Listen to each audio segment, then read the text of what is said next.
दोस्तों नमस्कार, मैं अनुराग गर्ग फरीदाबाद प्राइम न्यूज से।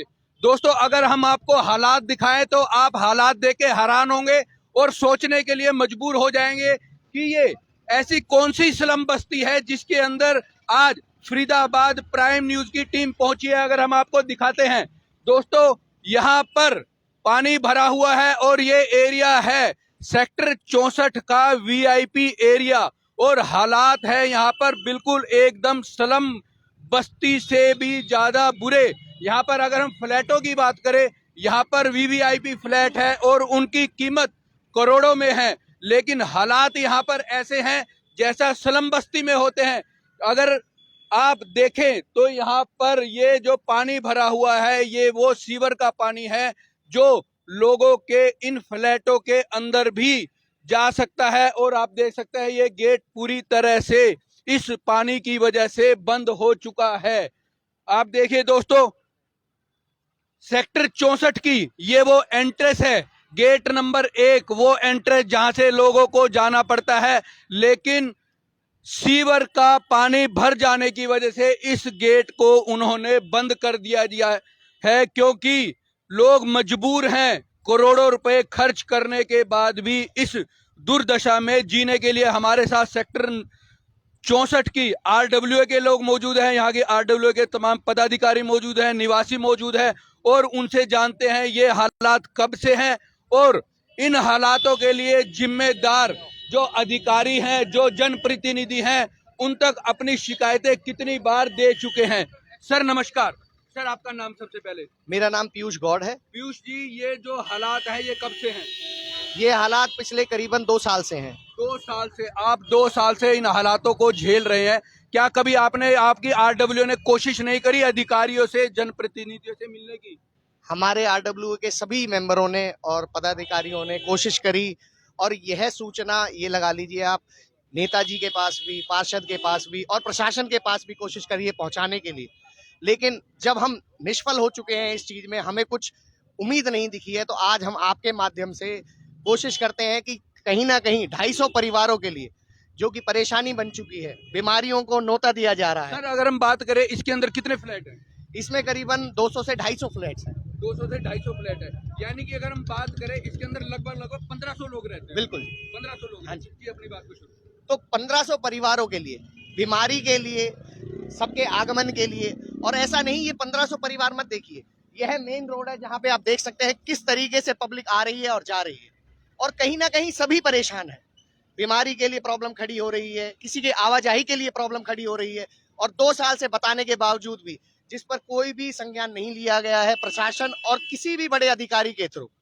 और आज सभी परेशान होकर, सभी जनता ने जितने भी यहाँ फ्लैट्स में रह रहे हैं, तो वो आज आकर आपके माध्यम से चाहते हैं कि जल्दी से जल्दी इस चीज को खत्म किया जाए। सर अभी आपने कहा कि ये हालात 2 साल से है, पिछले 2 साल का समय अगर बात करें तो वो तो कोरोना का समय था, उसमें तो सरकार ने इस तरह के जो हालात है, कम से कम अगर नॉर्मल की बात करें, कोरोना में तो ऐसे हालात को काबू किया जाना चाहिए। बिल्कुल आप सही कह रहे हैं। 2 साल से जो कि ये प्रॉब्लम खड़ी हुई है और कोविड का समय था और जहां की सरकार खुद ही एक चलन चला रही है, स्वच्छ भारत अभियान जो चला रखा है, उसके तहत फिर भी आप देख सकते हैं किस तरीके से इस काम को नहीं सही किया गया है और इसी से बहुत परेशान है पब्लिक, बहुत त्रस्त है। पब्लिक ने कोशिश कर ली है, सभी वासियों ने यहाँ पे कोशिश कर ली है कि इसको जल्दी से खत्म किया जाए।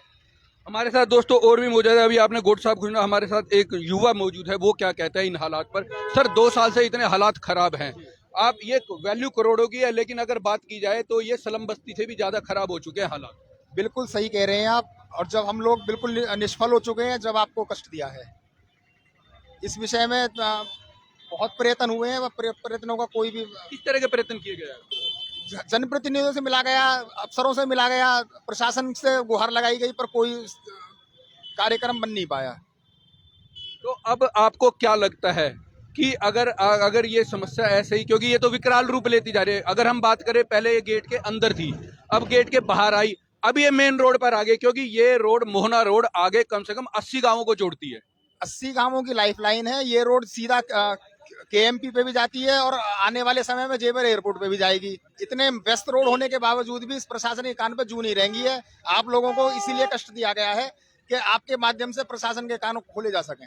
तो आपको नहीं लगता कि अगर अगर जो ये हालात ऐसे ही बने रहते हैं, जब आपने मकान खरीदे उस समय ये हालात होते, अब आप अपने आप को ठगा हुआ महसूस कर रहे हैं? बिल्कुल करते हैं। उस समय अगर ये हालात होते तो यहाँ पे इन्वेस्टमेंट करने का सवाल ही नहीं था, किसी और सेक्टर में देखते हैं। इसमें ऐसे आखिर क्या खूबी है? ये खूबी थी कि ये मोहना रोड के ऊपर इसकी कनेक्टिविटी बहुत बेहतरीन है। लेकिन मोहना रोड पे होना ही आपके लिए शराब बन गया बन गया है, बिल्कुल यही बात है। हमारे साथ मौजूद हैं, यहीं के निवासी हैं सेक्टर 64 के, उनसे जानते हैं। सर क्या कहेंगे, 2 साल से इतने बुरे हालात झेल रहे हैं, परिवार कहीं ना कहीं अपने आप को ठगा हुआ महसूस कर रहे हैं। आरडब्ल्यू पूरे प्रयत्न कर चुकी है, लेकिन अफसरों के कान पर जूं नहीं रेंगती। आपने बिल्कुल सही कहा। सबसे जरूरी चीज जो आपने बोली कि ठगा हुआ महसूस कर रहे हैं, आज तो ऐसा महसूस कर रहे हैं कि हमने यहाँ लेके गलती कर दी। हमें लगता है अगर यही हालात रहे तो हमें अभी ये मकान यहाँ से बेच के जाना पड़ेगा। हम लोग इसी दुर्दशा में नहीं रह सकते। अगर जैसी गंदगी है, मच्छर मक्खी के अलावा लोगों का आना जाना, ट्रैक्टर वगैरह के सारा रोड तोड़ के रख दिया है। रात में यहाँ सो नहीं सकते हैं हम।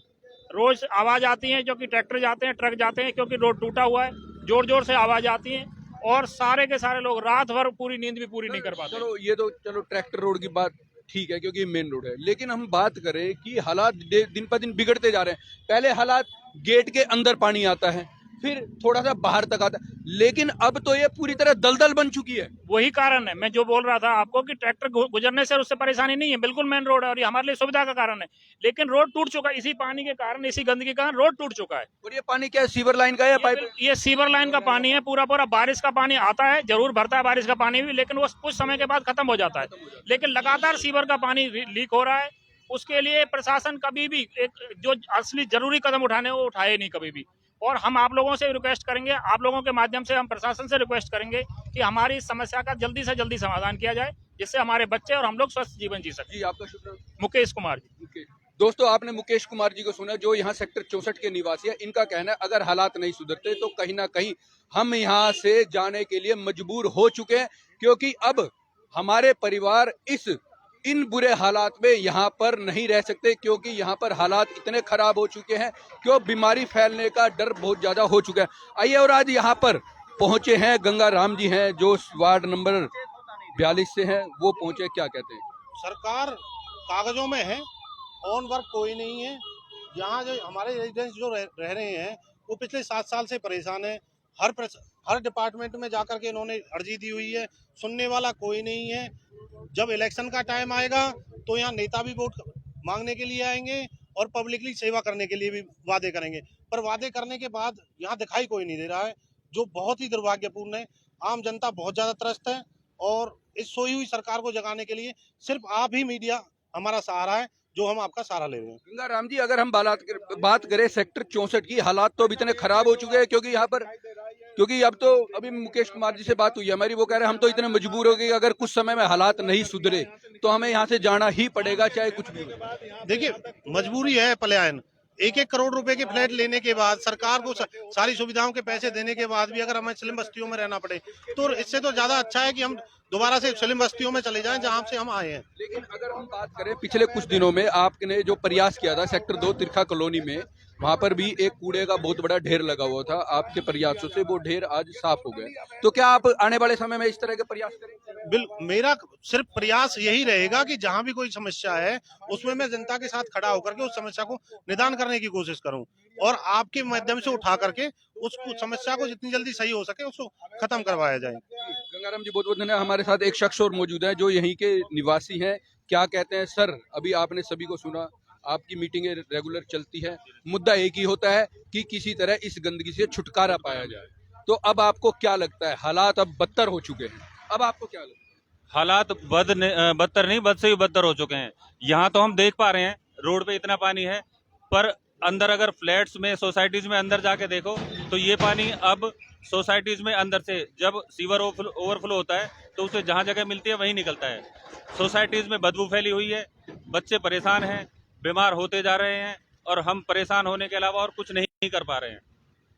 और एक्चुअल बात पूछें तो हमारे तो बच्चे ये कहने लगे हैं कि इस सोसाइटियों को छोड़ के और हम अपने पुराने घर में चलते हैं, वहाँ हम ज्यादा सही थे। कहीं ना कहीं बच्चे भी महसूस करते हैं, अगर वो अपने यार दोस्तों को बुलाते हैं, अगर आप भी अपने फैमिली मेंबर्स को बुलाते हैं, रिश्तेदारों को बुलाते हैं, कहीं ना कहीं जो एक फक्र की बात थी कि हमने इतनी अच्छी सोसाइटी में फ्लैट लिया है, वो अब आपके लिए एक कहीं ना कहीं निराशा की बात। लगभग हमारी जो सपने थे कि बाहर जाके फ्लैट में रहेंगे, अपना लेवल सुधरेगा, बच्चों को भी अच्छा लगेगा, यहाँ आके बिल्कुल नेगेटिव बात हुई है। और हम अब इस बात को सोचने के लिए मजबूर हैं कि ये फ्लैट ना लेते तो अच्छा है, 4-5 लाख रुपए कम में भी बिक जाए तो भी हमें फ्लैट बेचने के लिए तैयार हैं बिल्कुल। और सिर्फ कारण ये कि यहाँ गंदगी इतनी है और 2 साल से कोशिश करते करते उसका कोई भी सॉल्यूशन नहीं हो रहा है। जी, आपका शुभ नाम?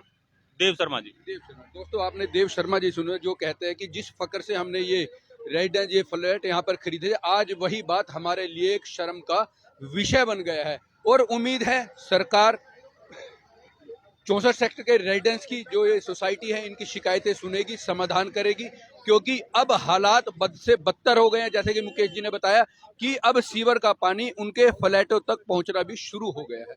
उम्मीद है जल्द ही सरकार और अधिकारी इन लोगों की समस्याओं को सुनेंगे, देखेंगे और उसका कोई ना कोई समाधान जल्द से जल्द निकालेंगे। और यहाँ पर जो समाज सेवी गंगाराम जी हैं, जो प्रयास कर रहे हैं, सर अब आप अगला कदम क्या होगा आपका इन हालात को देखते हुए? देखिए, अभी हम नॉर्मली सरकार को चेतावनी है कि हम जनता के साथ इकट्ठा होकर के कोशिश कर रहे हैं कि हमारी समस्या यहीं सुन ली जाए।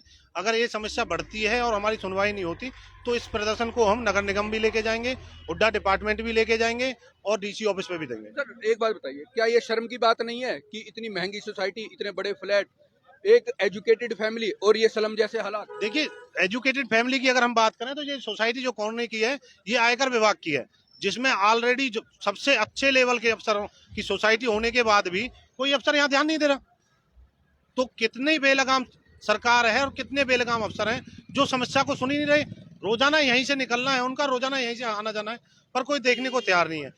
रोजाना यहाँ पे उद्घाटन जो हो रहे हैं, नारियल फोड़े जा रहे हैं, सामने भी नारियल फोड़े जा रहे हैं, पर यहाँ से आंखें बंद करके निकल रहे हैं। अगर हम बात करें, यहाँ से एक बहुत बड़ा नाला भी निकलना है जिसका क्या नाम है, रेगुलर रूटीन की चेकिंग के लिए आते भी हैं, अफसर भी आते हैं, लेकिन उन्हें यहाँ का पानी नजर नहीं आता। देखिए, जब कोई आदमी देखना चाहे तो उसे चीजें दिखाई देती हैं, अनदेखा करने के लिए तो सामने पड़ी हुई चीजें भी दिखाई नहीं देती। सरकार को हर चीज अनदेखी हो रही है, जनता को खुद बोल करके उनको दिखाना पड़ रहा है, वो ही सबसे बड़ी दिक्कत है।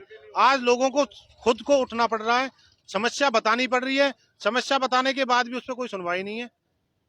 दोस्तों, आपने देखा गंगाराम जी को सुना, यहाँ के जो रेजिडेंट्स हैं उनको सुना, समस्याएं कहीं ना कहीं विकराल रूप ले चुकी है और अब जो यहाँ के निवासी है वो बिल्कुल तय कर चुके हैं, या तो समस्याओं से निदान दिलाया जाए, अगर समस्याएं खत्म नहीं होती तो हमें ही यहाँ से पलायन करना पड़ेगा।